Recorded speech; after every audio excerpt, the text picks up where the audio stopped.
And I spoke to Westpac Chief Executive Gail Kelly shortly after her analyst briefing. Gail Kelly, welcome to the programme.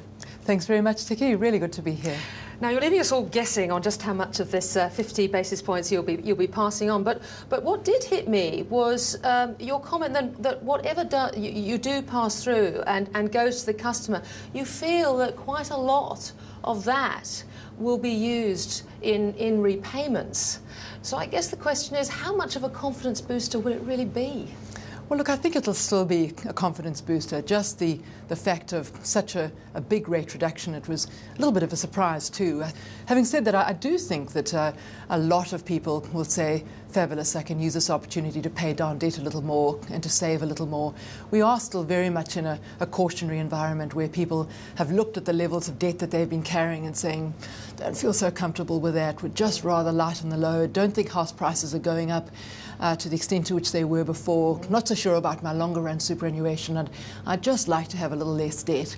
And in this climate, of course, we've got this race for all the banks, really, for retail deposits. You talked about a culture at Westpac of driving the change from loans to deposit. Now, I think in 2008-9 at Westpac, loans almost perhaps grew too fast, and as a result, now, in a way, you're perhaps playing a bit of catch-up, that you do have to grow those deposits a lot beyond system. Isn't that going to cost you? Look, we all have to do this, to be honest. It's a function of the new world we're living in.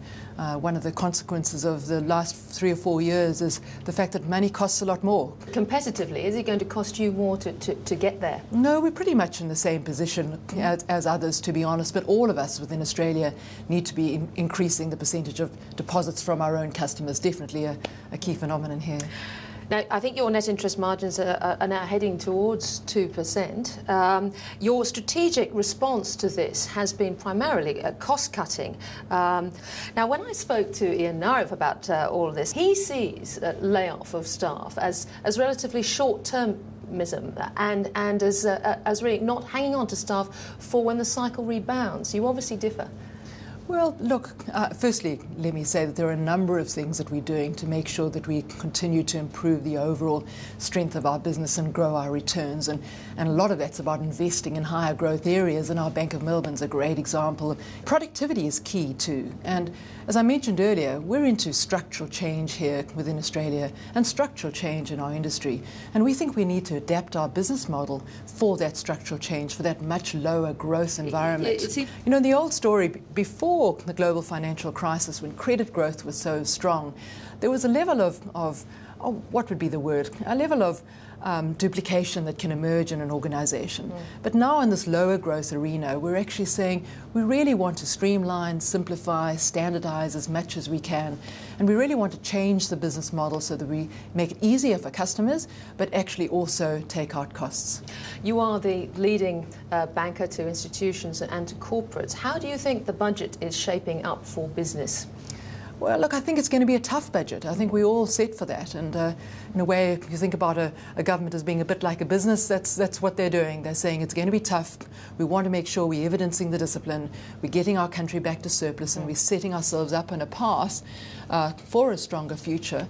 But at some point, there's a tough period, and I think this is going to be one of those periods. St George obviously stands out, earnings down 7%. Great success story when you ran it directly. What's gone wrong? Oh, look, I don't think anything's gone wrong, actually. It's a question of how do we harness the potential that's in St George and actually take it to the next level. There are elements of St George that I'm really pleased about over the last period of the merger. We've continued to grow our customer numbers, you know, month in, month out across the business. We've increasing the wealth penetration into our customer base, and customer satisfaction remains highest of all of the major banks. So those are really pleasing things. Customer deposits are strong too, but the lending growth has been slow and slower than I would have liked. And partly that's because we've actually structurally shifted the business somewhat to drive more lending through the first party or branch channels and less through mortgage brokers. And also we've reduced the overall reliance or exposure to commercial property. Yeah. And that's had an impact on lending growth within St George. I think we're largely through that. And I am looking forward to seeing St George pick up its loan growth and actually pick up its overall revenue performance, seeing that we've done this repositioning. Bank of Melbourne, which is part of our St George Group, though, it's early days yet, but going very, very well. So it's so thrilled to see the growth of customer numbers there, the very high deposit growth, and the main bank relationships that we're bringing on board. Women in management, the board's actually now linked, I think, your STI or part of your STIs to promotion of women in management, your package. You're on track to get 40% of the top 4,000 managers by 2014, I know. Just an observation, you don't have many women in your own management team, I mean, apart from one in HR, compared to the other big four. Are women high in your mind when you're looking at senior management? I'm thinking of chief information officers or wealth management or that sort of thing.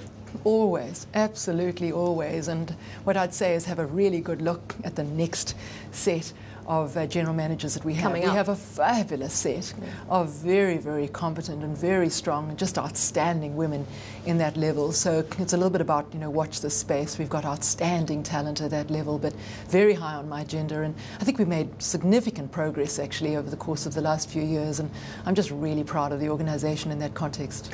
Gail Kelly, thank you very much for joining us. Thanks very much, Tiki.